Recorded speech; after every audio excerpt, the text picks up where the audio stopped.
It's going to be a fascinating game. It's round 13 in the BKT URC as South West Wales welcomes West Island. The race to the 8 picks up a pace.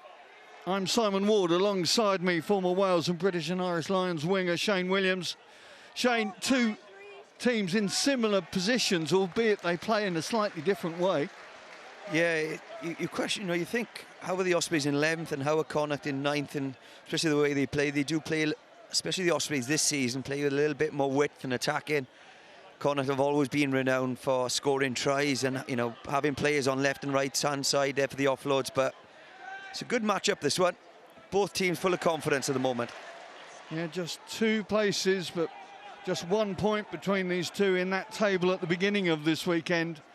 And it is a very concerted table, it has to be said. I think everybody has looked at it and gone, I can't believe there's only 6 games left with the way that the teams are lining up. Kieran Hardy puts one up in the air. Good take there from Finn Treacy, the youngster who made such an impression in his first home start against Benetton. Into that midfield, and it is a burly midfield. Carl Forde and Hugh Gavin, both sort of 6'2", 6'3", 100 kilos plus. They are going to make a few dents in that black line, you would think, through the course of this game. And it'll be down to the defence of Messrs Williams and Boshoff to make sure that they provide some resistance. And there goes Forde. Forde gets the offload, and he's there. Finn Treacy scored in the 6th minute 3 weeks ago, and now he scored in the 2nd minute, and what a start it is for Connacht. Yeah, Connacht showing exactly the intent and how they play, just what I mentioned earlier on, just little offloads, plays out the back. Tipuric here just gets caught on the inside. Just struggles to get there, doesn't he? Kasende tries to do enough, but it's just not enough. Finn Treacy, he's a big, tall lad, isn't he? Just stretches. He's not sure where the line is. It's a great finish, but it's not the start the Osprey would have wanted. Their defence has been pretty good this season. Yeah, the 11 club all over the world will appreciate that finish, to dot the ball down over your head and hope you've got far enough and long enough arms. Yeah, he's long enough, isn't he? He's taking a punt there, but he's taking that try well. It's good cover defence, but just wasn't enough. Josh Ioane with the first kick off the tee, and that is a very impressive start from the Kiwi number 10. Impressive start from the visitors. Yeah, it all started with a take, didn't it, off the kick, off the box kick from Kieran Hardy. The chase wasn't good enough. Again, that man, Finn Treacy, is allowed to have a little bit too much time. If you look, Piers, Boshoff comes out the line, he makes that gamble, misses the tackle. The Connacht get over the gain line, and that's the difference. From the restart, Changing lanes, obstruction. just some shepherding going on, I think, from some of the Connacht defenders, picked up by the ref, and an immediate chance for response for Dan Edwards. Yeah, soft penalty for Connacht to give away, isn't it? Just gone 7-0 up. The kick was a little bit too long, really. Just a bit of naivety. Probably the right thing to do, yeah. The penalty's right in the middle of the field. It's always a gamble, kick into the corner. First time they've been down in this area, come away from points, that'll be a positive start for the Ospreys.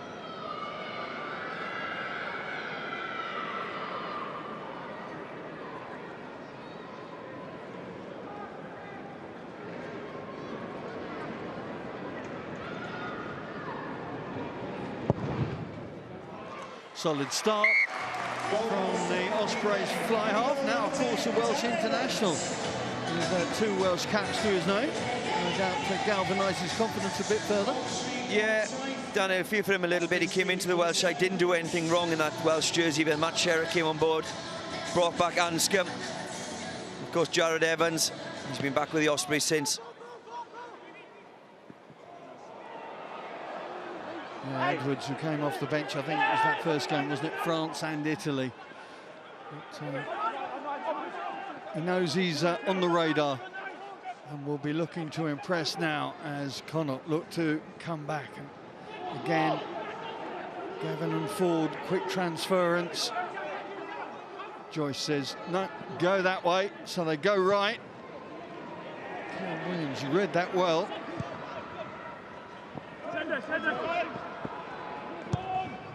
Walsh with an easy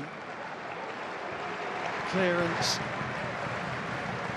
And the crowd in the sun on that far side enjoying what they've seen in the last 2 or 3 minutes. Well, 10 points in 5 minutes is not bad as if for the supporters, but you can see what Connacht are trying to do. They're hitting their big forwards up in the centre of the park, but they're doing a little flip pass out the back there to get their backs on the outside, trying to bring in the Ospreys defence from the outside in. It's worked so far. I'm not sure if they can play it for 80 minutes, but you'd love it.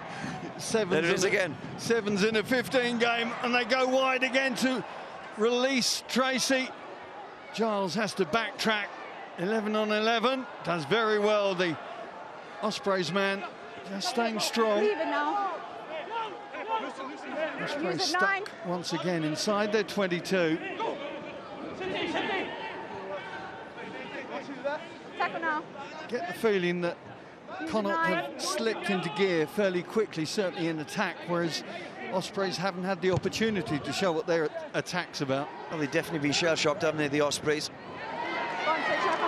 Tipuric takes the rebound now. Can the Ospreys work something from here? Williams steps inside, takes his team up over halfway. Hardy trying to release his team members out on the left, but curtailed, so they would go again. James Ratti doing some of the hard yards. Edwards and Williams, well read by Connacht defenders. Advantage so for the home side. 5 near onside. Joe Joyce stepping up too quickly on that occasion. Yeah, you speak about the start that Connacht had. Again, their intent is to try and get out wide. You know, they top the charts when it comes to defenders beaten in the URC 307. You can see why. Big men, good feet, are up there with one of the biggest attacking teams in this URC.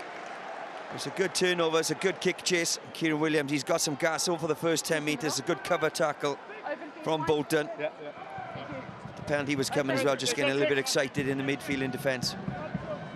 So the first real opportunity for the Ospreys to set up camp inside the opposition 22. Skipper Parry comes round. So use it once. Get off one. Bit of a problem to find the ball when it's just circumnavigated in that way. Hardy is waiting for it, and they're going to lose it as a consequence. Whether that was communication in the forwards or the work of the Connacht 8, I'm not sure. I think you did touch your arm, but not enough influence me. Not going to plan so far for the home side. Yeah, and the driving line has been a big attacking platform for the Ospreys. Connacht, they're just doing their homework.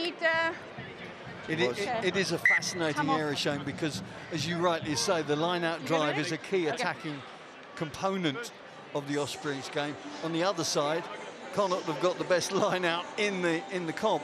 So where that's going to fall could be critical to the match balance, the match barometer in this one. Yeah, see the try again, yeah. But yeah, you're right. You talk about best line-out.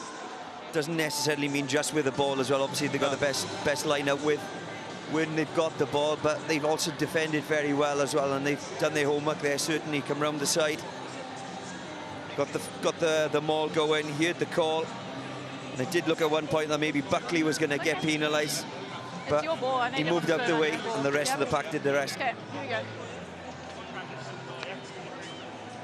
No Pete Wilkins in the Connacht coaching committee box today.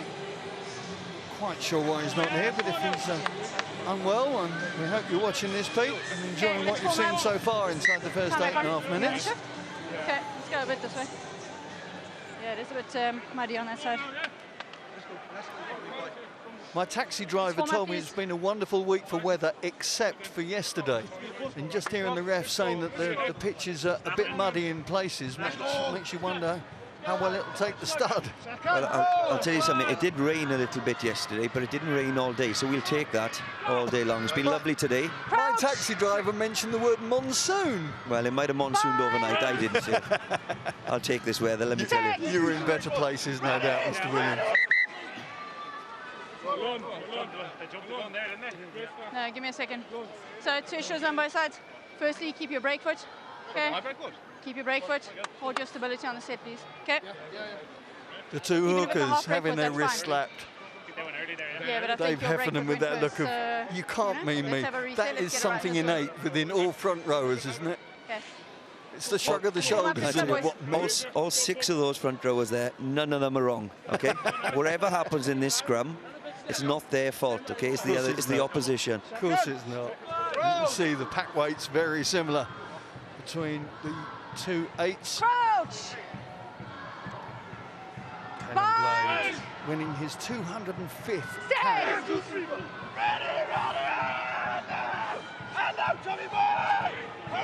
Use the green. Connacht getting something of a shove on, not making much headway, but Hugh Gavin will do. Gavin like an auxiliary flanker in that position. 6'3" and 104 He's kilos. a big man, isn't he? He's big from up here. And I have to say, the whole Connacht team seems to be big in comparison to their opposition from what we've seen this afternoon. Yeah, certainly are. When you look at physicality and the size of some of these players, you can see the difference when they did walk out onto the field, couldn't you? Yep. Yeah, no question about that. But as we all know, more to the game than just size. Use the 9. Hardy, once again, just testing with the high ball. Fake contest. Good work from Forde. And getting the penalty call as well. Show a clear release. Both of these centres were very similar, both born and bred in Galway. As I say, similar size, similar bulk, with that physical presence. And interestingly, of course, without Bundyaki in the group at the moment, presumably he'll be back next week, but they've made their presence felt and their profile is on the rise, no question. Oh, without doubt, and that's one thing that's going to have to come out of this game is their kicking game of the Ospreys. Forde there, that time under it. We've seen Treacy under it as well, Bolton, Gavin. Yeah, big men, and like you say, Bundyaki isn't even out there, is he?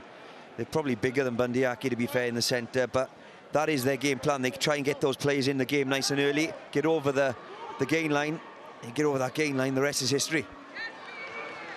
An awkward ball for Blade to cope with, but it's rescued and immediately put into that midfield. Paul Boyle unable to make much headway, but it is still there for the visitors. Ioane comes round to open up that right channel. First real sighting of Shayne Bolton. Heffernan up in support. And already Connacht linking play together rather impressively. Josh Murphy struggles his way up towards the 22. Ioane goes over it, gets the offload in. Forde can't quite take it cleanly, but play on, says the ref. And here's another opportunity for Hurley-Langton. Good D there from Dan Kasende, just managing to force the Connacht flanker to stumble his way. But still, the pressure on that black line. Nothing clear there, Jonesy. Blade. Shunted back from whence he came by Mr. Tipuric. Murray.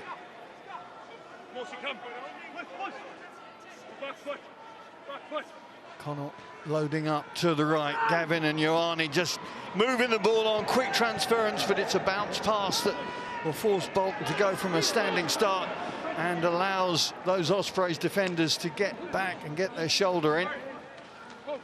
Murphy. Push. Ioane gets the call from Buckley. Again, gets the ball through the tackle and gets the offload into Hurley-Langton. And the referee's arm confirms that Connacht have got 2 tries on the board inside 14 minutes once again. And what a start, what a run out of the blocks it's been for the Galway team. Yeah, it's been really impressive from Connacht. You talk about the physicality and the size of some of these players, but even the forwards, the big boys, they're their offloads, their little pop passes out to tackles, just keeping the ball alive that time there. Look at that. Just the look of the crowd after that video is, was that a knock-on? But the damage is already done. There are sneaky little passes out the back, little tip passes on the inside and outside. Just the Ospreys have got no time whatsoever to regather their thoughts and get that defensive line set. Well, you can hear what the locals think of it. Shayne, what do you make of this? Whether that pass edge forward, impossible to see from that angle, I guess. Yeah, it's a difficult one from that angle, but there was a video, a bit of a facet of play where it looked like it may have been a knockdown. I know it looked great, but there's nothing clear forward at the hands, okay? Oh no, nothing clear anyway from the ref. There's Van der Westhuizen in the truck this afternoon, having been up in Glasgow yesterday, so a double bubble for the South African TMO. Good jump there. I think that was Kasende getting up high, wasn't it? Sorry, guys. Black ball. Right, well, the Ospreys knew what opposition they had today, and my goodness me, they only have to look at the scoreboard now to realise what battle they've got on this evening. At the deck, so keep working on that height, okay?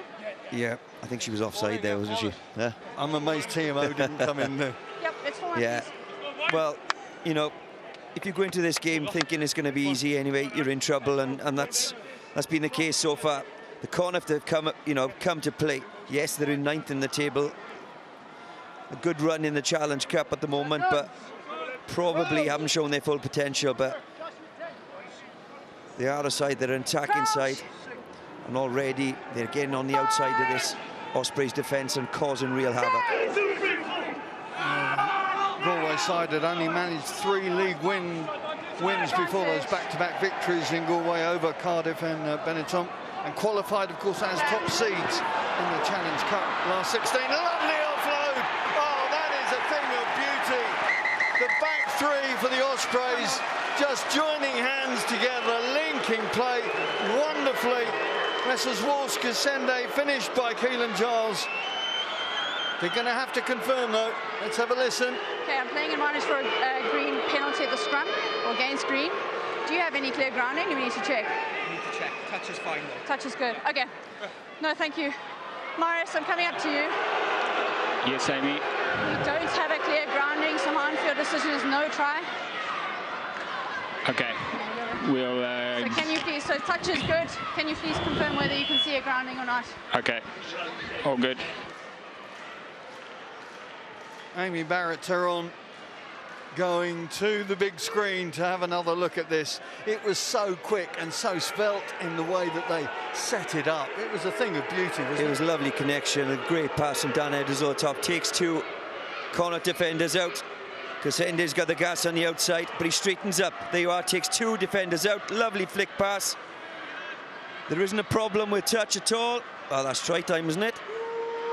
No problem with touch, or it would appear with the grounding, but of course the referee, the sole arbiter. Let's have a listen. Let's have a look at his right foot as well. So just the way he landed, I thought he was held up, but let's see where we go.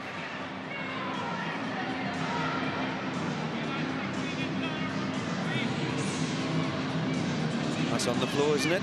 It's up. That's a try time. His foot's away from the touchline. That's a try. Shane Williams says yes. He's got my jersey Amy, on. I can confirm that that ball has been grounded, and the player's not in touch, so you can overturn your on-field decision from no try. The try is good. Okay, so I'm overturning my on-field decision. It will be a try. That's correct. Thank you. Just listen to this. It's a try. Keelan Giles gets his 3rd try of the season, and that back three just moulding together beautifully to set things up. Yeah, lovely connection. As you can see, there's no left winger. Keelan Giles has made that run all the way. Look at him in the inside there, doing what any good winger does.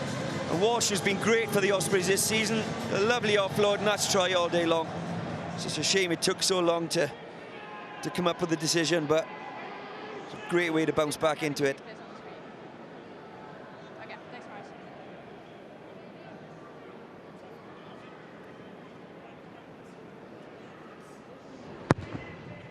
And Edwards makes sure they take the maximum from that first try to take the home side into double figures. Yeah, one thing the Ospreys have done, certainly at the latter end of the season, they've really had a go at teams on the outside. It's great to see when you've got the likes of Daniel Kasende, Walsh, Kieran Williams, Keelan Giles with those kind of pace, you've got to have a go on the outside, and that's what they're doing.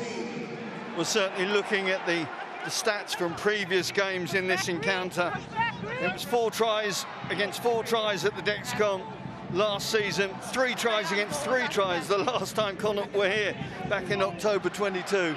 So no surprise that we've already had a trio of tries inside the first quarter of this match, with more to come, you would think. Good contest. Tipuric keeping things moving. Edwards sees a huge gap on this far side. Ioane has to stretch back to get there, does very well. No way through for Piers O'Connor. The former Wasps man takes the contact though, Ioane. Happy to get the ball through the contact whenever he can. Already seen lots of evidence of that.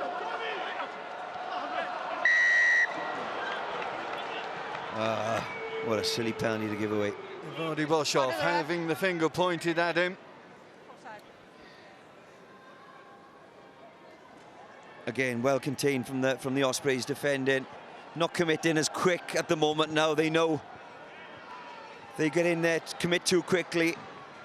100% committed. The offload is there. We've seen that so often. Not on that side there. Boshoff just waiting on the sideline. Lazy. It's an easy penalty to give to Connacht. You just look at recent games, well, those games 3 weeks ago, and the Ospreys got, what, 3 tries inside the first quarter of an hour, first 20 minutes. Similarly, Connacht did against Benetton as well, came unstuck by half-time, but then, of course, pushed back to take the victory. So both teams have been used to getting fast starts recently. It's now a matter of being able to close the door when the opposition comes back at them. Yeah, what was poor from the Ospreys is when they scored a try, they'd concede quite quickly after, but it's a lovely tackle. Great tackle from Kasende. There's that pass again, out the back. It looks, they hide it really well, these big forwards. They look like they're going to take it forward, and there's a lovely little either tip pass or a little missed pass out the back. Ioane puts O'Connor into a spot of bother there, and those Ospreys defenders voracious, but told to take their mitts off it by the referee. So Joe Joyce puts his head down and tries to make a gain.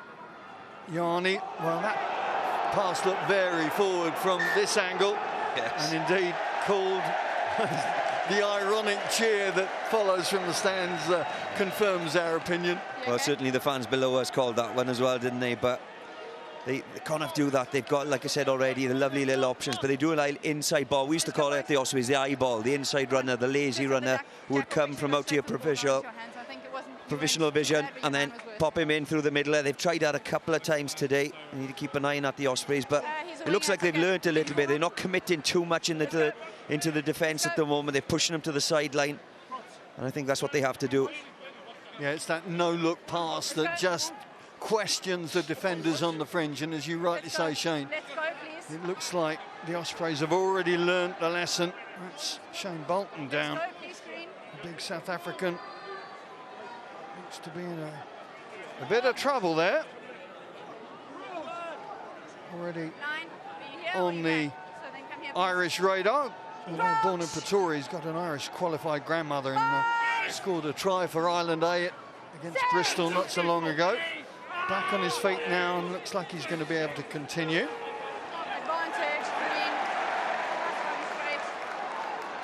Edwards. Boshoff slides past one. That's good handling from those Ospreys backs now. O'Connor was in the way. Is that a slap down? Are we going to see the first card of the match? Let's listen to the officials. For me, I did see the arm that was stuck out. We just need to check whether the ball went forwards or backwards. Thank you, I don't need you. I agree, definitely. Okay, Morse, we're coming up to you. Subtle as a brick through a window. So we do see a deliberate action of that arm coming out. Yeah. However, we just need to check whether that ball went forwards or backwards. No, nothing on the screen except us. I am playing advantage for a scrum penalty against green.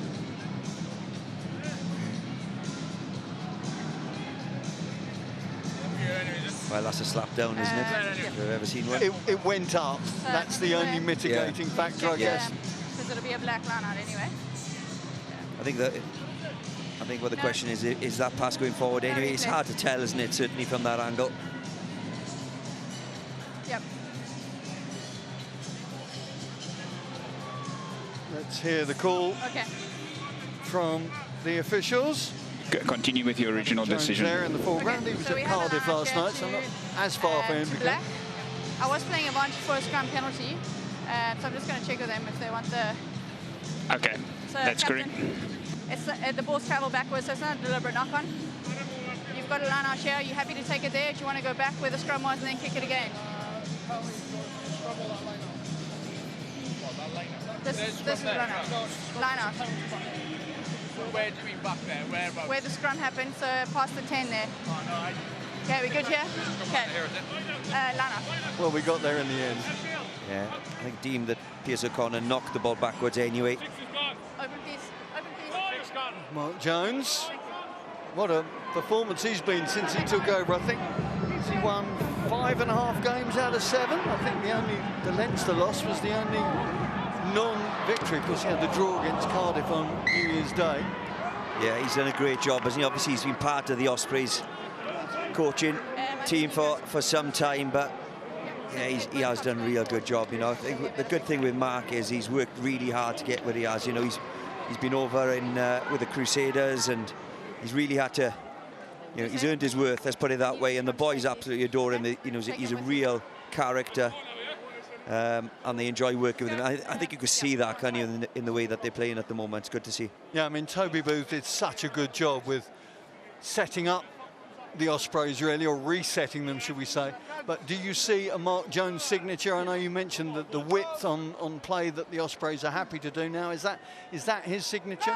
Well, he's a former winger, isn't he? And he prided himself on scoring tries on the in the corners there on the touchline.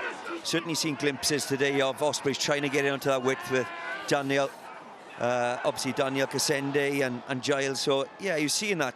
They play with far more confidence than they have for some time. Out onto the wing it goes to Bolton.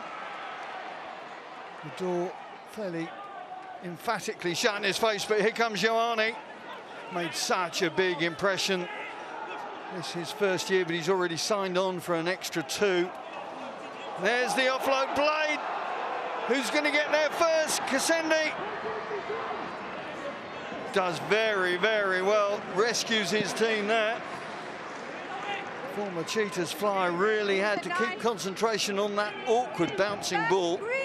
Yeah, he's had a great season. Been really impressed with him this year. I think last year he was just finding his feet, but as a right winger there, he's made about 70 yards to get back and cover that kick. He's done so well.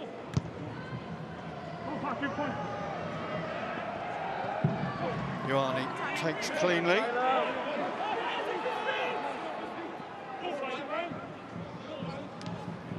Danger. Handling from the forward, so impressive. The geometry may be a little bit suspect, and the officials call it out. Again, that little from the forwards, that pass out the back to the backs.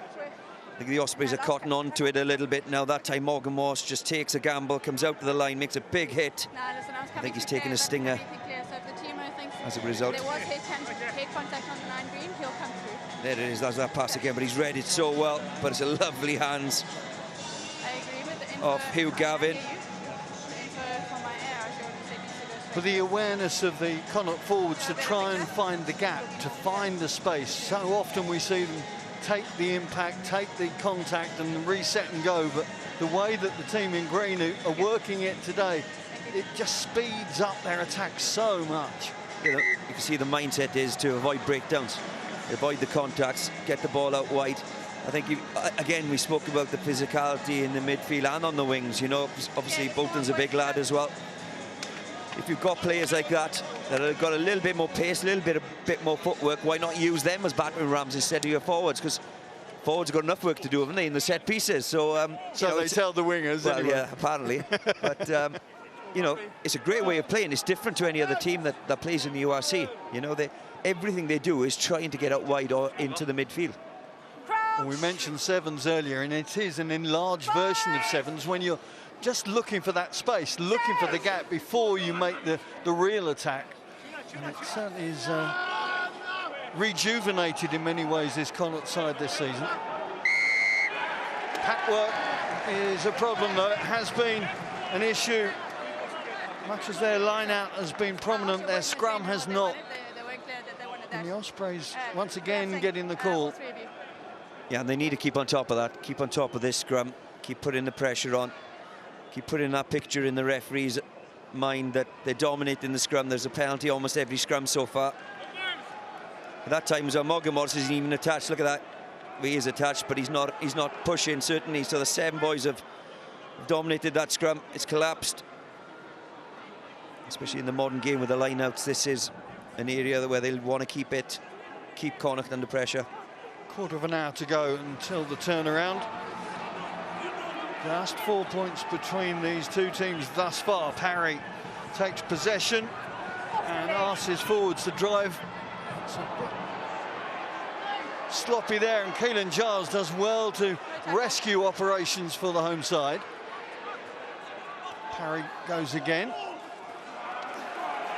Good leg drive from the Ospreys hooker into midfield, with James Ratti and Adam Beard combining there. Get out. Throw over the top from Edwards.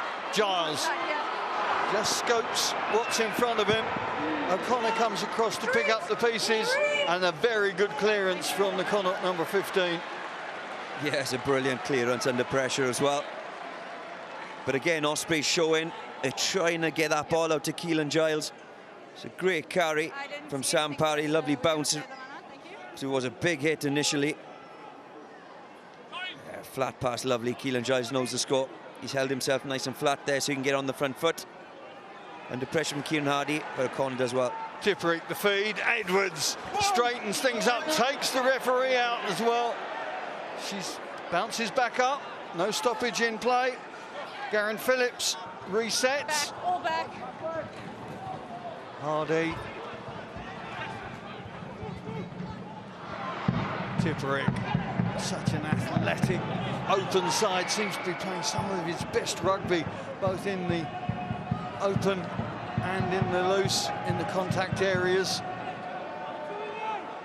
Says he's ending this season, but we'll wait and see. Tell you what, the Ospreys defence will be a wonderful thing if he does go into coaching. Smart player, and I have no doubt he'll make a smart coach. Very knowledgeable. Hardy offloads to his captain. Over the gain line go the Ospreys. Now they release it. Edwards again looks back to that left-hand side, but asks a lot of Tipuric there for Bolton. Brought down by Boshoff, and the black shirts feed on the Connacht right winger.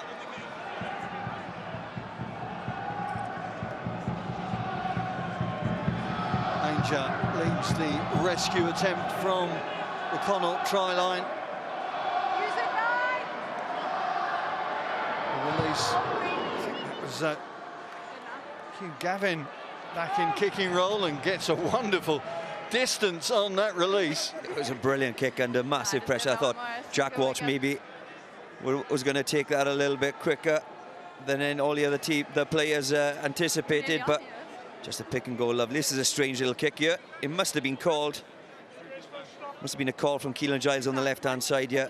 I don't think Giles was there. I think it was just Tipuric. That's why I said, when I looked at the kick, I went, who are you kicking it to? Well, if Tipuric calls for it, you're giving it to him, right? Yeah, right. 35 years of age and still as athletic, and there he goes, shooting skywards. Backwards. Edwards has to rescue operations. and inevitably the counter ruck is going to give the opposition Kieran Hardy just waiting for the whistle. Too many up your feet. That was just a mess, wasn't it? I think it was too many of both teams off their feet there. Too many up your feet. You're going to counter ruck all the way through, the next guy can play it, but you didn't have anyone with you. I think there is now going to have to be a change in the green ranks, because I don't think Shayne Bolton is going to be able to continue. He's limping off on the far side. Now, it's a 6-2 split. That man there is one of the two backs on the Connacht bench. Matt Devine, the scrum half, is the other one. That's JJ Hanrahan. This is going to force a rejig. I'm guessing Piers O'Connor will go to the wing and Hanrahan play at fullback, which of course he's done before. Yes, I think so. Obviously he's an outside half as well as he, but I can't see the movement Ioane at the moment. He's doing really well there. Yeah, get over there. I haven't quite got the pace, he's saying, to play on the wing. Okay, let's go, boys. Yeah, they're went ready. Oh no, it looks like JJ Hanrahan's gone to 10. Are they moving Ioane to the wing? It'll be interesting to see whether this is just a defensive move inside their 22. The take is there from Adam Beard. 4 months, of course, been out since he damaged that knee against Australia. And a big opportunity for him as well, because British Lions selection is very much in vision at the moment. He will want to add to that on his CV. Kieran Williams cuts back into the heavy traffic. It's there for the Ospreys as Phillips gets a little help from his friends. Ratti. Advantage call is there for the Ospreys if they want it. Morgan Morse sets it back. Edwards with the kick pass on the far side. It's Ioane. Oh no, it's Keelan Giles. No, they go back for that call. Giles was so far wide, I thought he was in the crowd there. He was, but he'd called it, in fairness, him and Dan Edwards. Great communication. The penalty was coming right in front of the post, saying, why not? Almost perfect, wasn't it? Almost perfect. Inches. The call is definitely made. Yeah, I think the cover is there from O'Connor, isn't it? But be interesting if it was just a metre off that player of his pace. Could have been try time.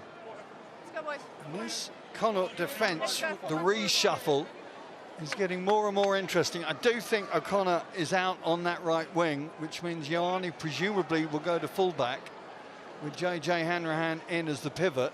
That's how it's looking right now, but I stress it's inside their 22. Whether that changes further up the field, we'll wait to see. Crouch. No, it does look like JJ Hanrahan's going to move to 10. Maybe he hasn't quite got the pace for 15.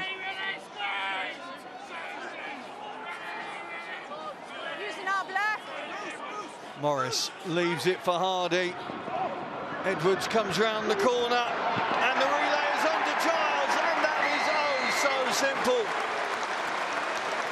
Well, the Ospreys making the most of the absence of the Connacht right winger.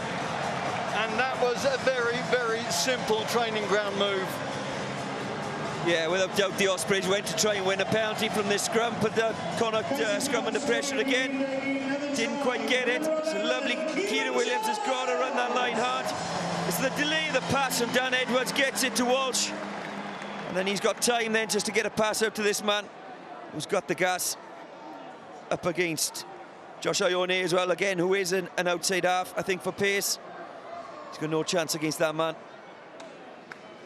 There did seem to be a little bit of a breakdown in communication, you would think, within the Connacht back line with the who's taking what. Dan Edwards drives it through the post, and his team, for the first time in this match, are in the lead. Yeah, it's like Dan Edwards. There's one. He almost pumps it, doesn't he? Fake pumps, then gets it out. Just pulls O'Connor out, doesn't he? He just asks the question, doesn't he? Makes a difference. A little bit of dog leg in the Irish defence. And he won't score many easier tries than that. So a brace for Keelan Giles. And this match continues to produce some very entertaining rugby thus far. Edwards almost has his kick charge down. Ioane has to watch the ball squirt past him. Kasende tracks his man. The kick, though, goes to Jack Walsh. Walsh steps and goes again. Here come the Ospreys. Hardy went in from 25 metres and 30 metres last time out. He's done it from 15 metres this time. And the Ospreys are on a roll.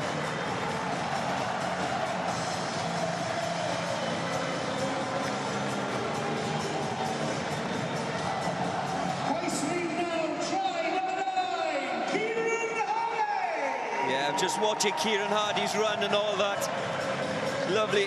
It's good. Again, it's Ioane, isn't he? He's chased his own kick, but he's almost out of position. He's rushed too much. And Kieran Hardy, sorry, has just come from that inside there. Lovely little step. He scored so many tries like that for the Ospreys and for the Scarlets over the years. Really intelligent player, cutting the inside line and making it easy for himself.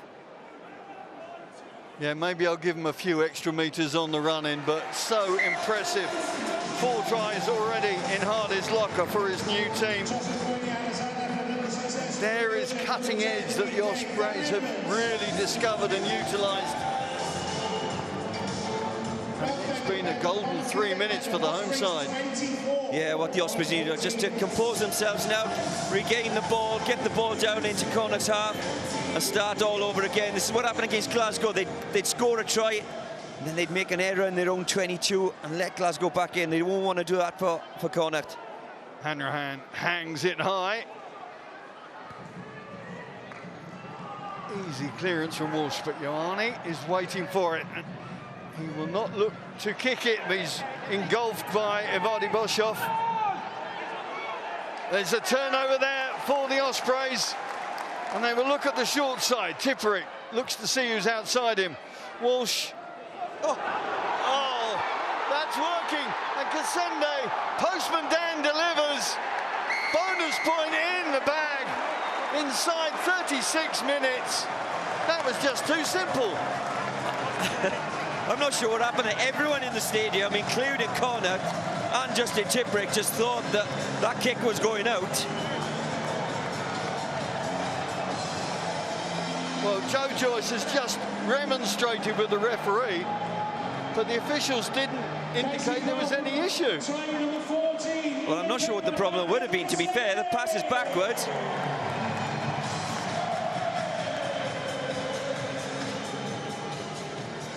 He's kicked the ball, he's not in touch. He's clear. Kasende is behind him. That's try time. I'm sorry, you've got to play the whistle as well. There's only one man that's just kept alive, and that's the try scorer. And he's deserved it.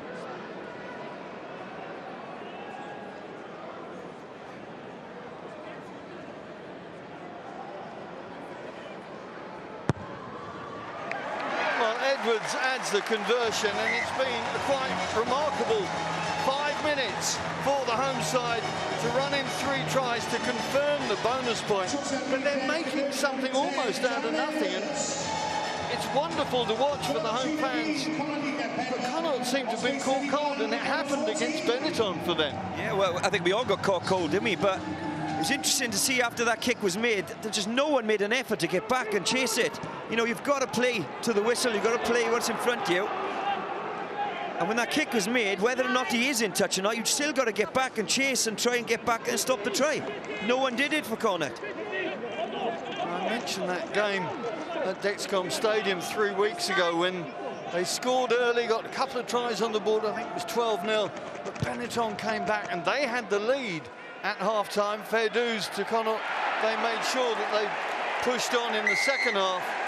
But right now, it's not looking an easy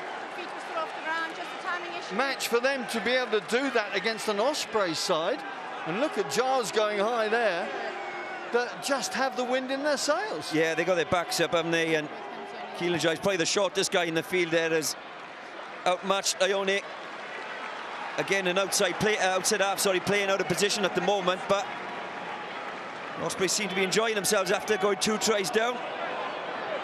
Composure now, just need to keep this going to half-time. What a lead this will be. Having been 14-3 down up until, what, a quarter of an hour gone in this game. Did you see a dummy And now throw? you look at that scoreline. So, gents, you can only move once the ball is thrown, okay? So I'm going to give you another shot there. Time off. Okay, thanks, Morris. Gents, so I warn you for preloading. However, there was a dummy throw first, so it's going to be a free kick against you. Dummy throw from Sam Parry is going to give possession to the opposition. Dummy throw. Adam Jones and Ellis Bolton, the assistant referees. 10 keys back. Don't you just love the chat? You missed this. Yeah. The Connacht boys just arguing themselves. What are we doing? Just give me the ball. Hanrahan hangs it high. Oh, and nearly a great take from Piers O'Connor. But this may work for the Ospreys. Giles back up over halfway. Slaloms past one, gets past another, finds his scrum half in support. Ospreys have got numbers out to the right. Morgan Morris resets his sat-nav. Now they go left. Edwards. Footed Adam Beard. Edwards, he's really in the heavy traffic now. Well, one thing's for sure in this last 15-20 minutes, you haven't been able to take your eyes off the game. Williams.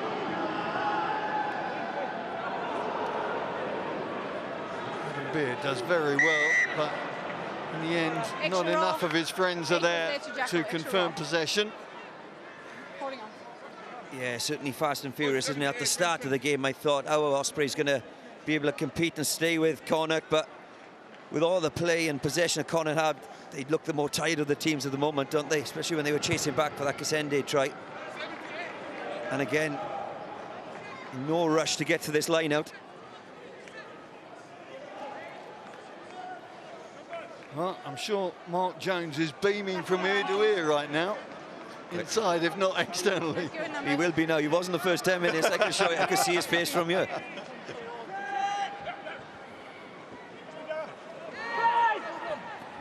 Blade finds his exit pass blocked by Mr. Tipuric.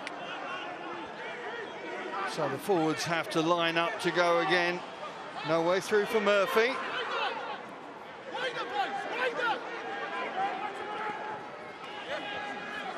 Jack Ainger called up into the Six Nations group. But, didn't manage to get into the playing squad for any of the games. But definitely on the radar. Watch your back inside! Hanrahan juggles, rescued by Carl Forde. But there's a concrete hug that he ain't getting out of there. There's only one way that's finishing.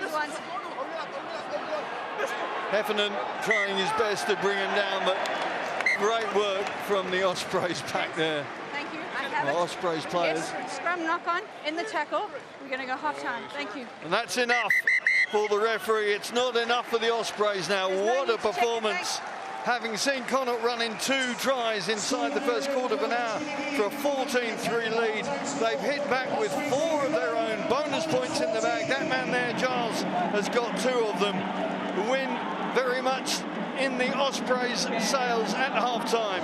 They're leading 31 points to 14. Young man is Tristan Davis, getting just his 2nd game of this season. It's a high-energy game.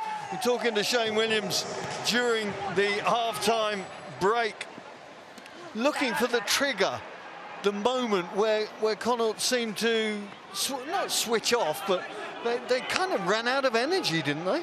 Yeah, I think when you play that style of rugby, when you're trying to play out the back, play with width, it does take energy out to you. It does take energy out of the defence as well. But I think what the Ospreys did really well is they adjusted their defence. They pushed a little bit more. They didn't commit players to the tackle as much. Still had the line speed, but adjusted. But then Connacht didn't adjust. So it got the Ospreys back into the game. And obviously Some great tries from the Ospreys has put them into a nice little lead as well going in the second half. And that try just before the break from Dan Kasende, not only, of course, nabbing the bonus point, but just galvanising the confidence within the Welsh ranks of what's possible. The two teams, you know, we said earlier, two teams that were so similar coming into this with the feel good that they got from the last round. But it's, you know, now all about the Ospreys believing that they can go on and Connacht having to redo things. Yeah, exactly. But certainly the Connacht team, this Connacht team, are a team that are able to score tries from anywhere. They're relentless. They'll keep coming at you. They never give up. And, you know, the Ospreys need to realise that as well. So it's all about a positive start from the Ospreys. Connacht, without doubt, have gone into the change rooms and said, right, OK, what was working in the first half, maybe we can go back and play a little bit more of that, but sometimes just be a little bit more direct and get themselves back in this game as quick as they can as well. Yeah, no Pete Wilkins in that Connacht changing room today. Presumably the message came out from Con Tucker and co. But right now, it's about the Ospreys trying to find the gears that they finished that first half on and keep the pressure up on the green wall. Adam Beard feeds out to Morse and Parry.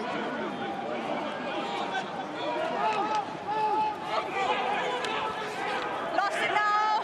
Garyn Phillips happy to do some hard yards there. Took a bit of hard contact there with the ball, and the loose head, yeah, still down in play and not room for Boshoff to get through there. And, yeah, the loose head looks in a bit of pain there. Yeah, it's not. It doesn't look good, does it? And it's a good carry from him. Almost kind of gets on the outside, doesn't he? Just on the outside there of Boyle. But he lands awkwardly, I think.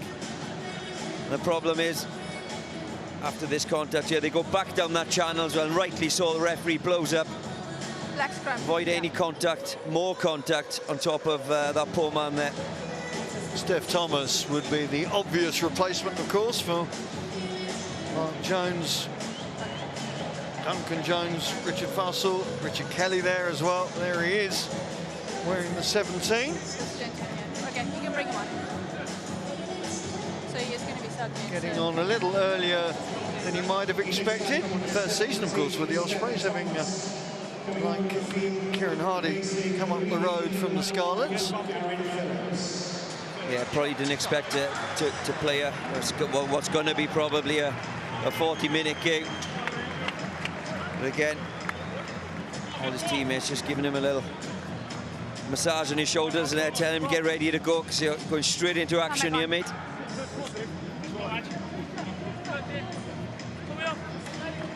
So the first scrum of this second half. Tom Tucker and John Muldoon, Scott Forde, Mark Sexton, all wondering how their team are going to react to that pummeling they took in the final, 10 minutes or so of that first half. Use it now, Black, too long, use it now. Ref says move it, Hardy does. Williams. Again, Jack Walsh coming into the line. Lost it now. No hands, Green. Hardy. Beard sets it back. Williams spots a gap down the middle. Ricochet not quite working for the pocket rocket there. He loves that line, doesn't he? The step back inside. He loves running at the big forwards. It's the 12 line, isn't it? Yeah, that is he loves it. A favoured route. Oh, almost working there for O'Connor. Boshoff it is who picks up the rebound. Here comes Walsh. Parry, the conduit. Giles gets the call from Davis. Davis puts his foot down, feeds back to the fullback, and it's Jack Walsh who's going to get the first try of this second half. The fifth try in the Ospreys locker, and a very important psychological score, you would think, within the minds of both teams. Yeah, it's a wonderfully finished try, isn't it? Lots of sets of hands. Tristan Davis probably having his first touch of the game. Lovely little one-handed catch, one-handed offload as well. But all that came from all the Ospreys fans screaming that Boshoff was a little bit slow, trying to get to that ball with O'Connor breathing down his neck, but he does well. And if there's someone that deserves a try, it's that man. He's been fantastic already. Certainly does. Again, it's that Connacht right flank that's exposed, and Shayne Bolton went off in the first half. Jack Walsh on hand to get his third try of the season. Dan Edwards now looking to get his 6th conversion of the match. Job done. And the points continue to be accrued for the home side on that scoreboard. There's a relative security. You kind of hold your words a bit because you know what Connacht can do, but you would think 24 points 5 minutes in, the Ospreys fans will be happy with what they're seeing, certainly. Well, they'd definitely be happy. I don't think they'd be as complacent to think that this game's over, but Connacht are a team that do love taking defenders on. There's a man who loves taking defenders on. No thought of a sidestep from Williams. Hardy with the box kick. Nothing clear. Collision between Giles and Ioane Advantage, black knock. works for the visitors. Assisi sets it back. Hanrahan into that pivotal role now, allowing Ioane to move further afield. Josh Murphy setting it back. Dowling with his first real touch. Advantage. Well, Blade appealing to the referee.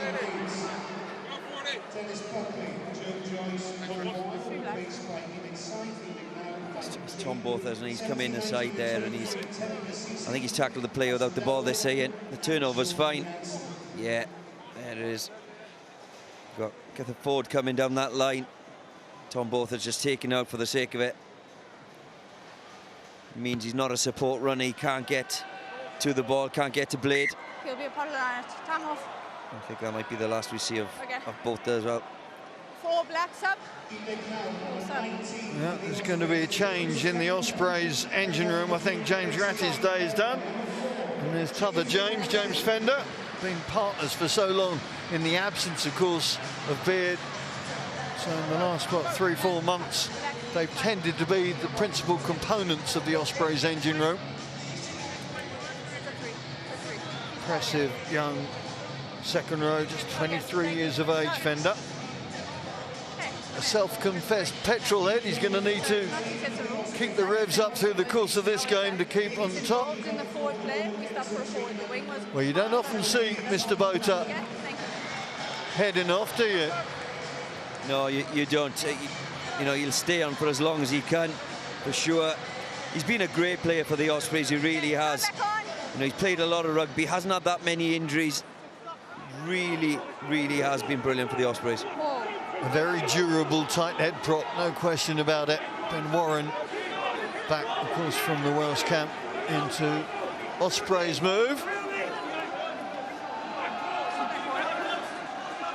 Connacht picking up the pace with the drive. Blade trying to add his not inconsiderable bulk. And they're up over the line, and Heffernan drops on the ball. And there is the response from the Irish visitors. Just what will have been asked for from the half-time huddles. And Dave Heffernan it is who gets things moving once again for Connacht.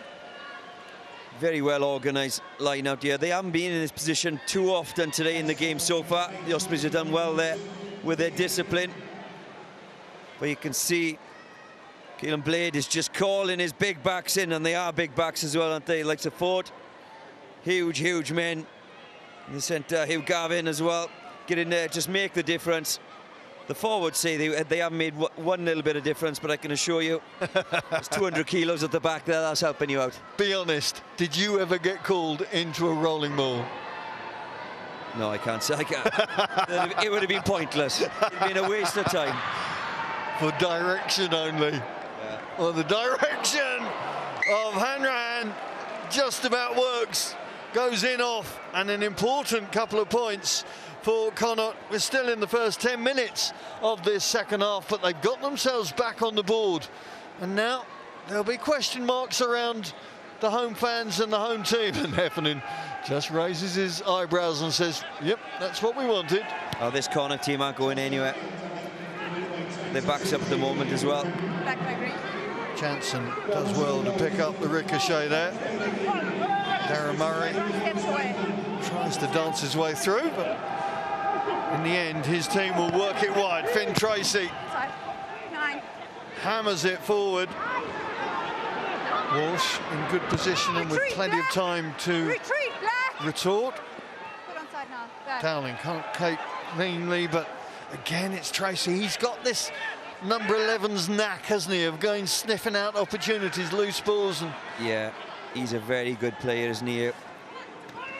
He's a player I think we need to keep an eye on. I think he's got a big future, but he's, for a big man as well, he does work really hard. We've seen him pop up in the middle of the field because he can carry, he's big, he's strong.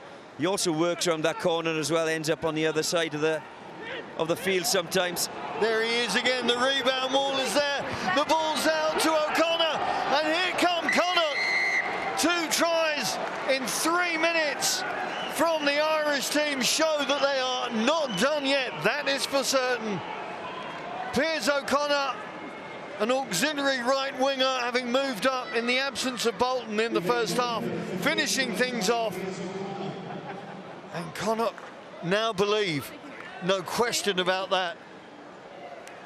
Well, yeah, certainly sitting here, they don't look like a team that's going to give up very easily. I think on that occasion, the Ospreys just got caught really narrow in defence. Keelan Giles had to make a decision. Do I come in and blitz, or do I rely on my inside defender to help me push these guys to the touchline?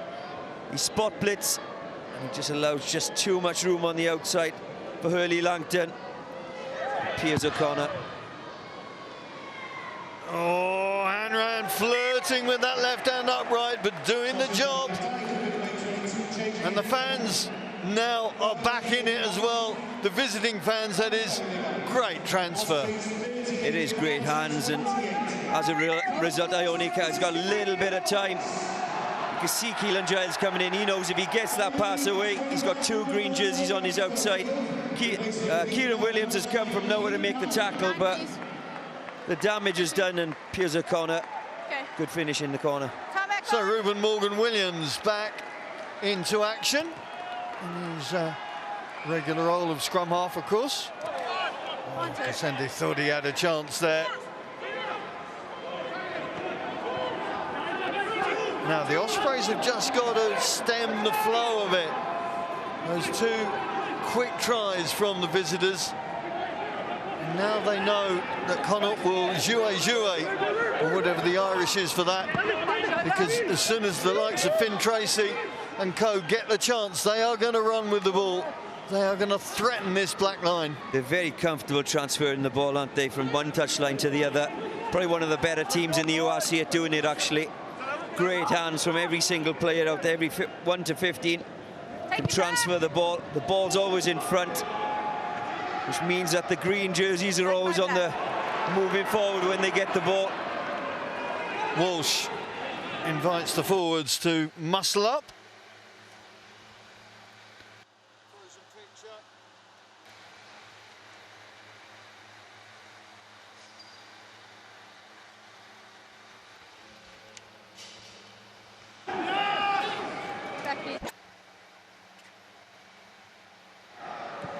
Back by Black.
advantage.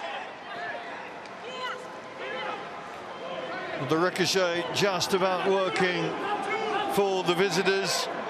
And now the home team very aware of the threat and the feel, of course, of this game. And the way that Connacht have hit them with a 1-2 to push them back into the mix. And every time the likes of Finn, Treacy and co get the ball, there is going to be threat to the Ospreys defence. They're a very comfortable side, getting that ball from one touchline to the other, aren't they? Every single player out there.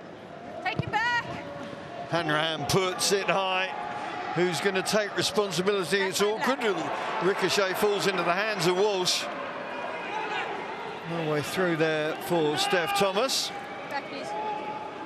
Of course, you have to remember that Connacht's only win on the road in this competition was just down the road at Parquet Scarlets earlier on. Oh, that is awkward. And Kieran Williams looks to be in a lot of pain here. The tackle just seemed to bend him back over his knee. I think it was Sean Jansen, was it? Yeah, the 23 there. Oh, it's a nasty one, isn't it? I think it is a high tackle. I think Kieran Williams is quite low going into the tackle, so this is probably just a penalty, but Kieran Williams does not look comfortable at all. He got his leg trapped underneath Sean Jansen. Well, it looked like the officials were calling it the proverbial seatbelt tackle there. Okay. Maris van der Westhuizen just coming through in the ear of the referee. That is not a good scenario. Presumably Phil Thockner-Singer is the like-for-like replacement for Mark Jones to put into midfield. But Kieran Williams is such a key conduit to the way that the Ospreys work. Oh, I really don't want to see that again. No, it's not nice, is it? It's just how Jansen goes over him as well. He's got his legs under him, twists him over. I don't think it's obviously not intentional. I don't think it's anything worse than a penalty, but it just, you know, if he has to go off as well, that's the problem, isn't it? That's the shame. Yeah, still above the shoulder and neck contact, but... Well, from what the referee is saying, it's only just above the legal limit. So the penalty is going to be awarded, but there won't be any card. But this is going to be a sorry sight to see Kieran Williams limping off. Not only for this game, but you wonder the impact it's going to have on future fixtures. Yeah, you just hope it's nothing serious, you know, and it's just the shock of that impact. But he's been great again tonight. He's one of the consistent players of the Ospreys and has been for some time. You know, would carry a ball into a brick wall if you asked him to do it, but Phil Thockner-Singer gonna get on, you know. Well, how often do we talk about the glue in a team? No question, Kieran Williams is the glue pot within this Ospreys backline. Yeah, and a lot of players as well. A lot of people and players, I suppose, that think that he's one of those players that could certainly fill that void in the centre for the national team. Hasn't really had that chance, but for the Ospreys, he's incredible every time he dons that black jersey. Tail line out call for the home team. Parry comes round to try and steer the ship.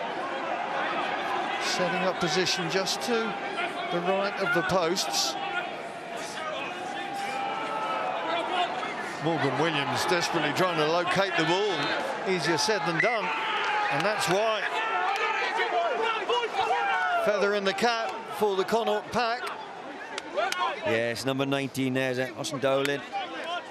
He stayed connected all the way through. Absolute nuisance. Even though Sam Parry's got the ball at the back there, they're moving forward. He's come straight through the middle legally. Got his hands on the ball. The maul, obviously it's a driving maul. And he's just done anything he can to get his hands on the ball, drop it, and make sure that the Ospreys can't get it back turnover. Blade watches on from afar as Matt Devine gets ready to feed this scrum. Plenty of new component, shall we say, in this particular set piece. Crouch! 5! And no surprise that the whistle has to go. More stability from both teams. I know there's some replacements on. It was moving around a bit, wasn't it? From the first half, the stability was much better. Be interesting to see how the scrum goes for the Ospreys. Actually, there's a lot of new jerseys out there, a lot of new players. Scrum went particularly well in the first half.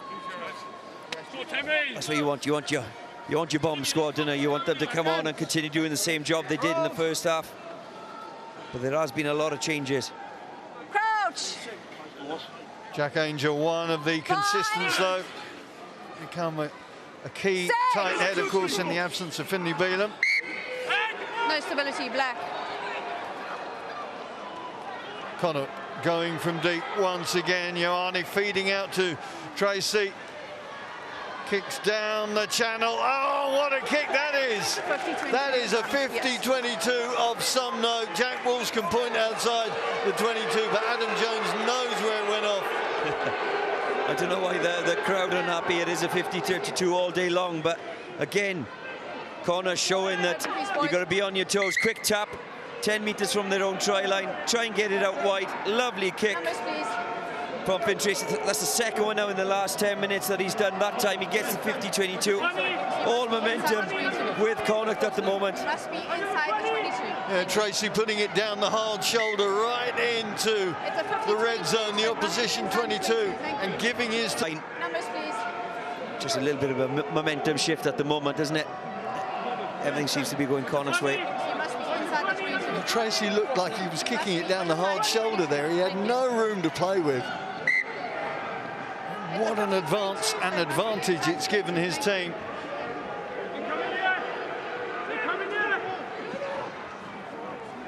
Take at the back from Jansen into midfield. Hanrahan gets the call from Treacy.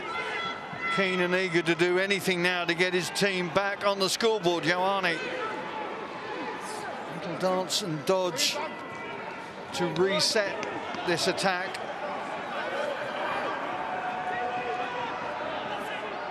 Divine.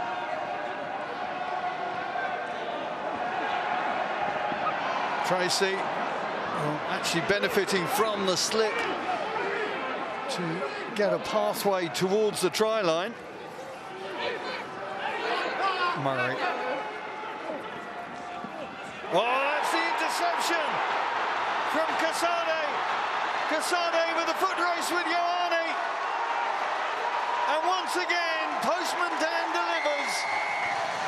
That could be an absolutely critical score for his team from the former Cheetahs flyer. Remember my number, because you ain't going to remember my face. That was how far he went from deep inside his own territory. What a score, what a change. What a score, what a time to do an interception. Look at that. He's gone all right to blitz there. There's three players on the outside. That is a gamble, but the gamble's paid off. There's a lot of tired legs out there, and rightly so. Kasende's been incredible today. He's done so much hard work for others, and he deserves that try. He really, really does. You can see he's absolutely out on his feet. He's been superb tonight. I don't think there's enough oxygen around the Gower right now for that man.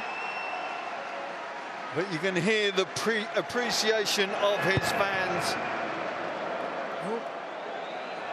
It's the first kick that Dan Edwards hasn't slotted. But very, very important score at an important time. Yeah, massive. Look, there's 1, 2, 3 players per Connacht on the outside there, all ready to celebrate a try. And he has made a huge gamble, and that gamble has paid off. Perhaps he should do the lottery tonight. Great try, though. He's deserved it. Wow. Well, this game just keeps giving, doesn't it? One thing's for sure, we ain't finished yet. Changes in the Connacht front row as they try and find some extra energy, extra zest maybe to keep themselves in this game. We're not even up to the hour mark, and we've had, what, 10 tries? Yeah, it's been great, doesn't it? I certainly wouldn't write off this Connacht team. I'm a big fan of how they play. They play differently to a lot of teams. Yes, they're aggressive, but they love playing with width. They can be direct, but they lovely little passes out the back as well. So they've got tries in them. And they ain't finished yet. And O'Connor can't find it. And this time Kasende can't pick up cleanly.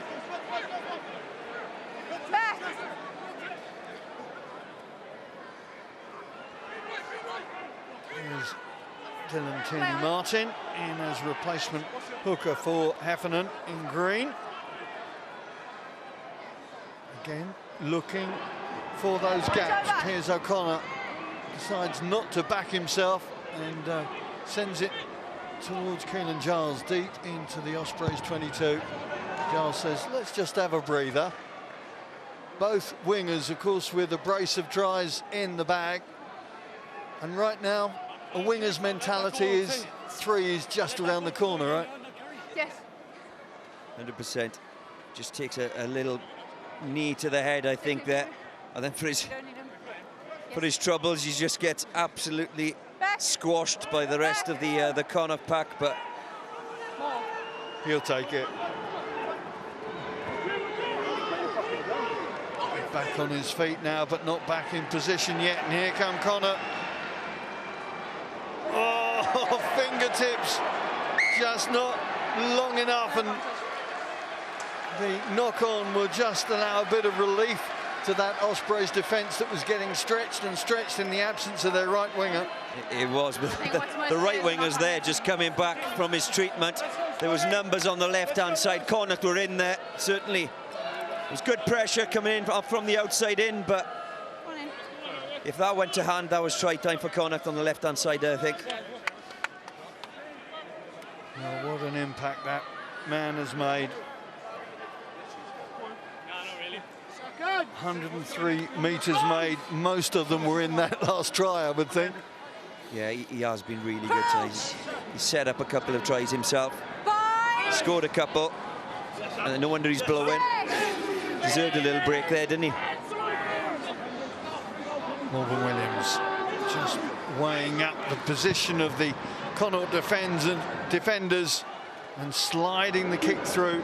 Evardi back in the full-back role now, in the absence of Shayne Bolton. And in Bolton's absence, I think 2 or maybe 3 of the Ospreys tries have come down that right flank. Yeah, you've got to target players that are playing out of position. I'm not saying that Josh Ioane isn't a winger, but you know, if you've got a player down in that area, you've got to attack it, and the Ospreys have done that really well. They've attacked the blind side actually on both sides and got a lot from both. And then, as if he needed it, Ospreys try and put him in on the crash ball. He probably would. I'll tell you one thing, he didn't call that himself. You think?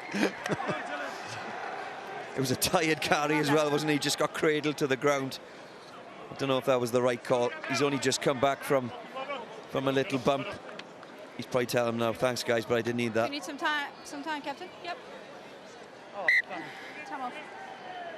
Well, Connacht have had good history when they've come over into this area. 13 straight wins over Welsh opposition, the last of which, of course, was at Parker Scarlets.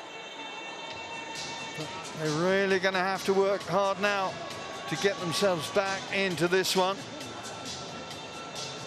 Sam Parry just having work on that left ankle. George McGuigan is warming up. I'm just looking to see if I can see him.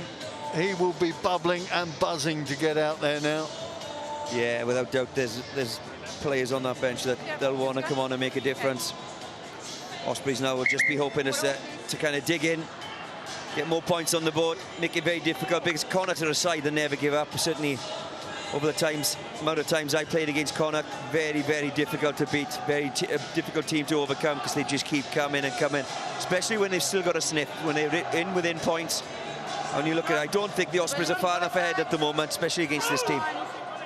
We've had an hour's rugby, just over 71 points already we've seen. It has been a rugby festival so far. As much as Ospreys fans will be feeling better on that scoreboard, they will know, as Shayne mentioned, this game ain't done yet. Hanrahan forced back into his 22, and there's only so far you can go before the referee's going to blow that whistle. Any of your options there? You hold on to the ball from there. Well done, Phil Thokinasinger. Great pressure in defence. Gutsy, very gutsy, knowing this team are a team that like to attack. Does so well, doesn't he? Thokinasinger makes the tackle, gets back on his feet. A lot of help. Tristan Davis is there, Dan Edwards is there. See all the backs wanted to get involved. Keelan Giles was queuing up to have another go. Yeah, they will certainly. It's one good thing with the Ospreys, you know, they've got some real stardust out there. They want to keep scoring, playing and scoring points and putting it on the board. See that penalty count against the visitors now, 9-3. And now the home side looking to capitalise once again on a line-out drive.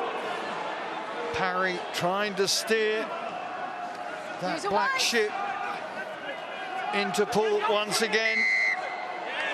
Not going to happen.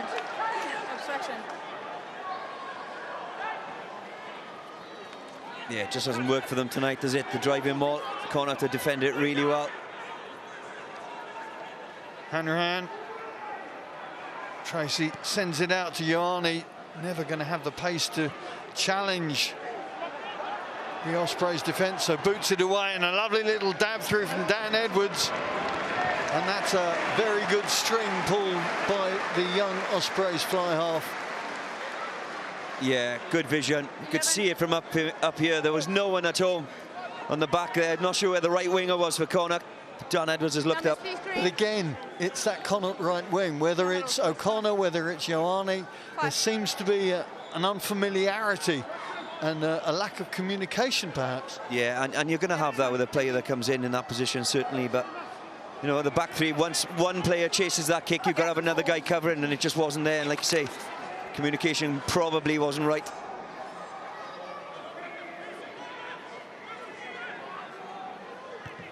Devine gets the clearance, and certainly Ospreys now will not be looking to get any rush on plays. When they look at the clock and they look at the scoreboard, quarter of an hour left, with that advantage as dangerous as the opposition are, they've got to make possession count as and when. There's Adam Beard. Good, so good to have him back in the ranks. I'm sure James Ratti was saying in his interview this week how important he is around the place. And I think Duncan Jones was saying how much he learned from Alan Wynne-Jones, of course, in his early stages of growth. Here's O'Connor, can't take cleanly. Morse being pinged.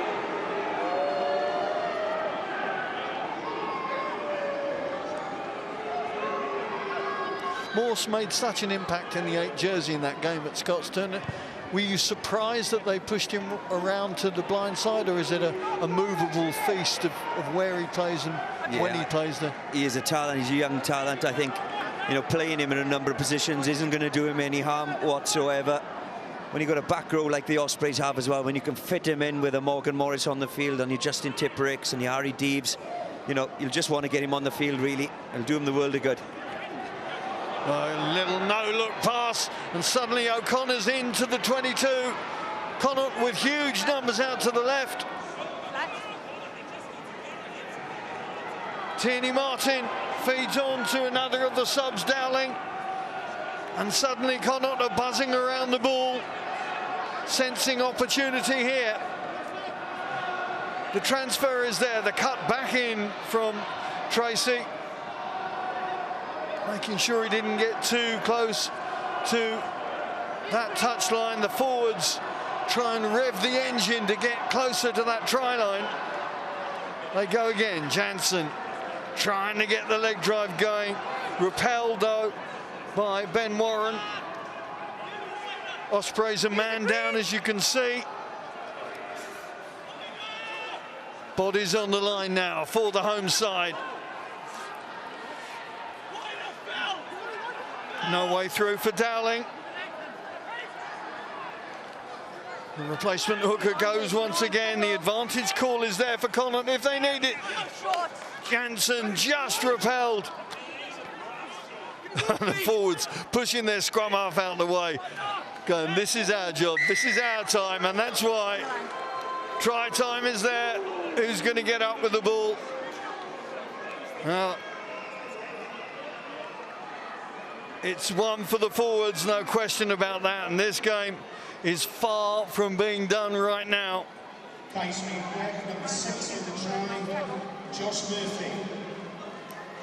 Well, Murphy gets the credit, but it's all down to his 7 forward mates there.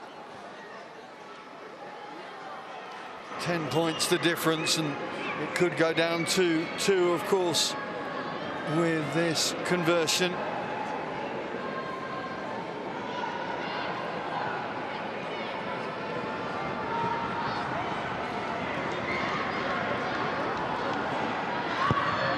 Simple 9-iron from the boot of Hanrahan. And, well, Murphy's first try of the season couldn't come at a more opportune time in the league. And the forwards just rolled up their sleeves and did what had to be done. Yeah, it's just patience in the end, isn't it? I think there was a couple of penalties coming there anyway if they didn't score the try. I think it was Tristan Davis was down injured as well, so they were already a forward down around the breakdown area there. Connacht just patient, took the try. But again, all that came from a penalty from Morse just from being offside. Just outside the 22 of Connacht. They get all the way down and make the difference. Ioane leading the breakout from the Connacht 22 from the restart. Fender has lost his cap. Connacht will not wait for him to be rehatted. And there's the break from Devine. Connacht have got numbers out to the right-hand side. O'Connor shows and goes. Isn't gone though. Back come the Ospreys, putting their man down. Gavin feeds out to Hurley-Langton, and Hurley-Langton goes over.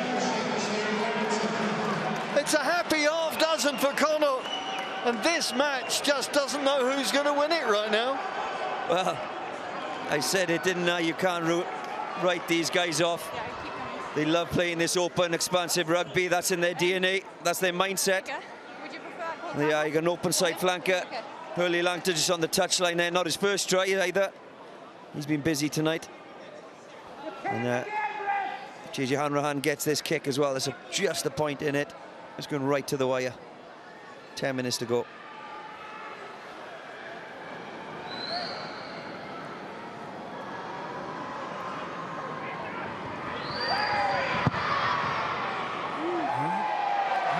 Unable to bring that one round, so there's a 3-point gap between these two, but Hurley-Langton just seems to be in the right place at the right time. That's the 3rd consecutive game he's got over the try line. 2 tries, of course, this evening. Looks like Morgan Williams is in a bit of problem here, and that could be an issue then for the Ospreys for the last 10 minutes. Yeah, every facet of play seems to be an Osprey player down on the ground, doesn't it? With an injury. It's the last thing Mark Jones wants to be looking at on the field.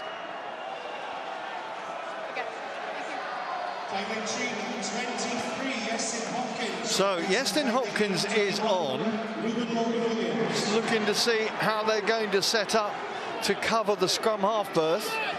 Looks like Dan Edwards is stepping up, is he? Well, we'll sort that out in a minute. Right now they're in defensive mode, and once again Connacht sweep the ball through from one side to t'other.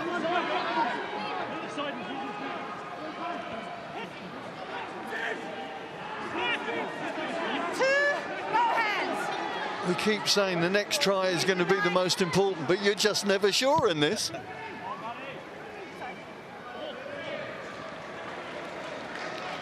That's a good kick as well. Good kick from the scrum half. This is Morgan. Morgan Williams just catches his shoulder, doesn't he? Let's go, boys.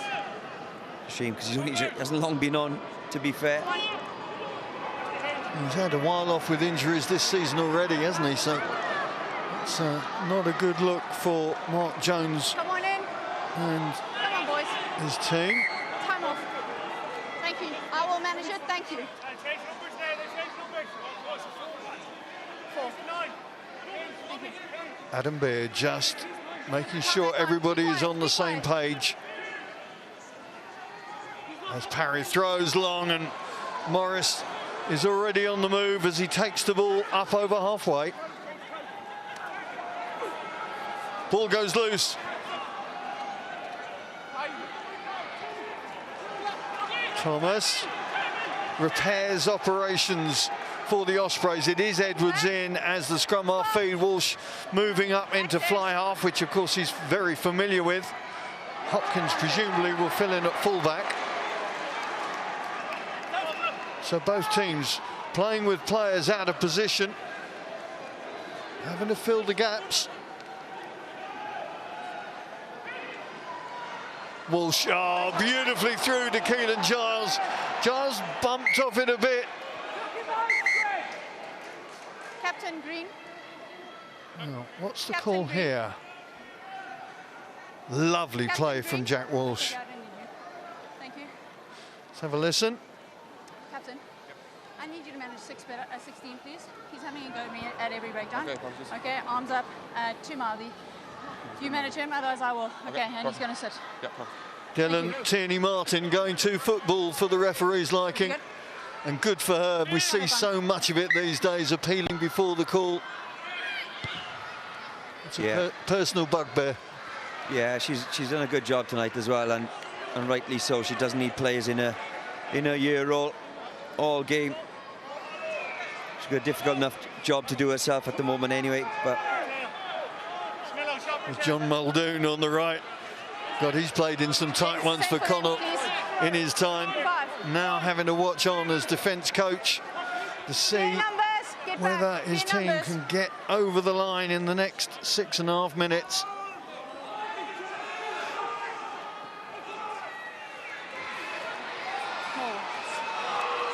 Parry still on the park. No George McGuigan as yet. There he is, taking possession, but surrounded by Green. Ospreys doing very well to clear that out. Back, please.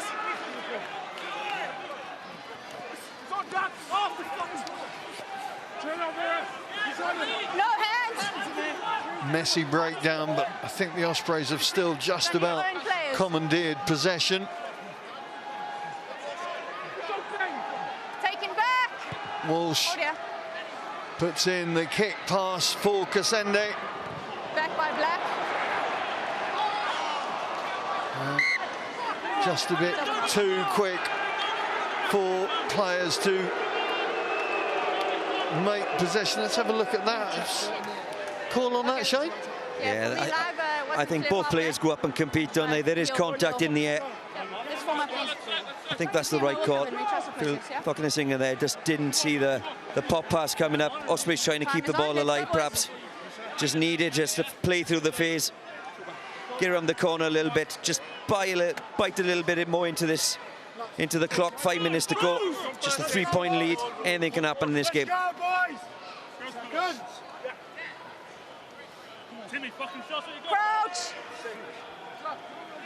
5. 6. Pancake. Pancake. 2 issues, please. Into the final 5 minutes. There's Lynn Jones at the back. They've had the reunion. Barry Williams, the captain there. Your old teammates from 20 years ago, lifting their first Magners title. Yes, there's a few old faces there. I say old faces. I'm up there with them. I'm up there with them. Yeah. Lyndon Bateman, Matthew Jones as well. All top Osprey players over the years. Here tonight to see Lynn Jones and Barry Williams lift the trophy again. Great characters and personalities of Welsh rugby, let alone the Ospreys. Standing up.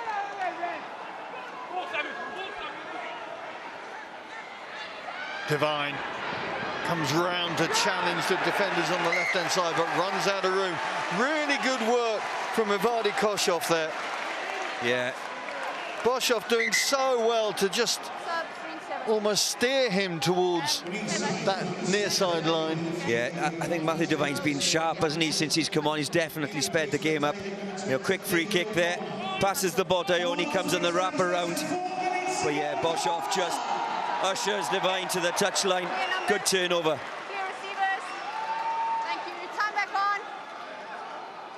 Dave O'Connor, former Ulsterman, of course, now in his first season with the Galway side. He's going to get the last 4 minutes or so of this one. Going to have to get up to speed very, very quickly. Such is the tempo and pace that this game's been played. Yeah, Ospreys have lost 2 scrum halves as well. So you got Dano Edwards playing at 9. He hasn't really box kicked before in his life. I can't imagine, but Walsh invites Giles to go and have a look.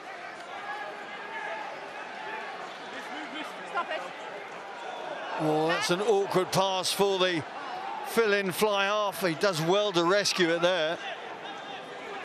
Had to go back a few metres, but it is still there for the Ospreys. Edwards gets it onto his stronger right hand and feeds out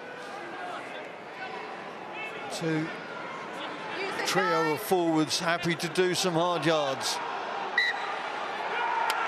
Ooh. Unforced error, maybe. I think he was in there and he used his foot to rake it back. Time off. There's another Osprey down, unfortunately. No, you're okay. Take your time.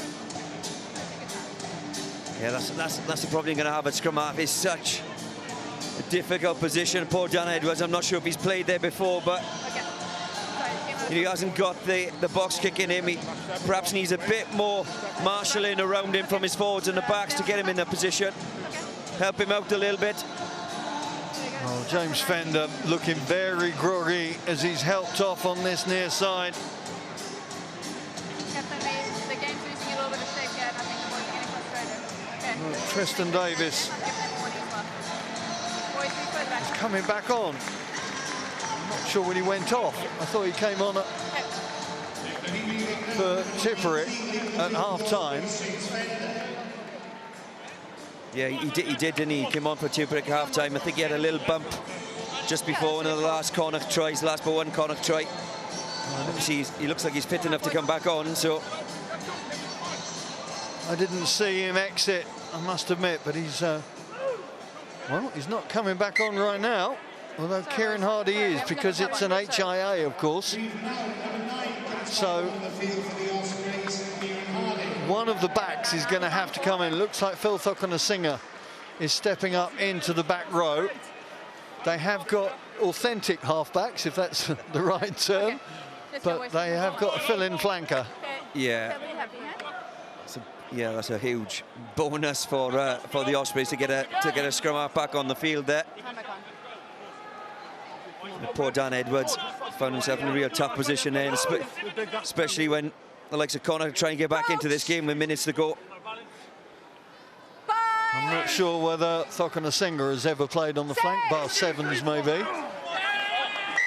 He's got to learn how to do a job in the next 2.5, 3 minutes. Nothing here, If boys. the Ospreys are going to hold on to this 3-point lead. Is that Jonesy? Crank on the tight edge. Connacht, of course, have got home games coming up against their Munster men. That one is going to be at the McHale Park in County Mayo. So, on an outreach programme, sort of. And then back at the Dexcom Stadium for the visit of Edinburgh.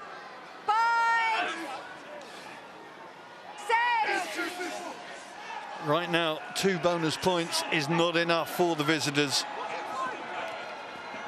Devine feeds out to Ioane. No way for O'Connor to move.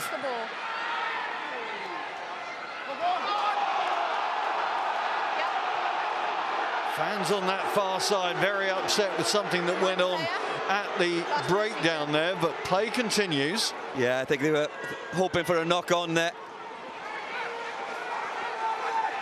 Gavin sets it back. Good defence. That was Morgan Morris getting his shoulder in. Connacht forced back into their own half. They won't want to kick it away. They've got to keep the ball in hand now. Into the last seconds of regular time.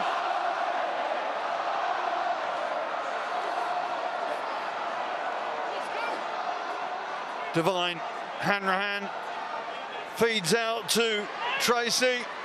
Scored the first try a long, long time ago. Can he score the last try? Sets it back. Not rolling away is the call on Giles. Giles, I think, said, well, how am I supposed to roll away with all that meat on top of me? Yeah, it's a horrible position to be in. We've all been there. He's trying to get out to there, but I think the Connacht were very smart. They're trying to keep him in as best as possible. This is a big kick. The left boot of Carl Forde takes his team up to the 22. This is it. This is big play time. Tristan Davis is back on. And it looks like Dan Edwards is now coming off. Time is still off. You have time to get the numbers, okay? So, Walsh in at fly half and a full pack, so to speak. Treacy in. Forde gets through one. Morris takes his man down. Loose ball, scrappy ball for Connacht. Knocked forward. Devine invites Jansen to muscle up and get his team back into the red zone. You've got a scrum advantage. Forde wrapped up there, gets his knee to the ground, so play continues. Oh, just out of alignment. Messes Gavin and Treacy. Still there, though, for the Irish team. They've got to do more of the hard yards now to be able to get back and set up a strike move. There's a penalty call. This game ain't done yet. Out it goes on this near side to Dowling. Dowling given a ride. It's still there. Is that advantage still being played? Yes, it is. You're going back. Well, I'm not sure whether Duncan Jones bites his nails normally. Well, yeah, I think everyone in the stadium's biting it, whether you're a Connacht fan or an Osprey fan. What a game we've had. Clearly in from the side of the breakdown. What a decision this is. Well, Hanrahan has taken over the captaincy. He's going to take over kicking duties. I'm going to say kitchen duties there. Kicking duties on that far side. And here is going to be a make or break line out to decide whether Connacht are going to get their noses over the line.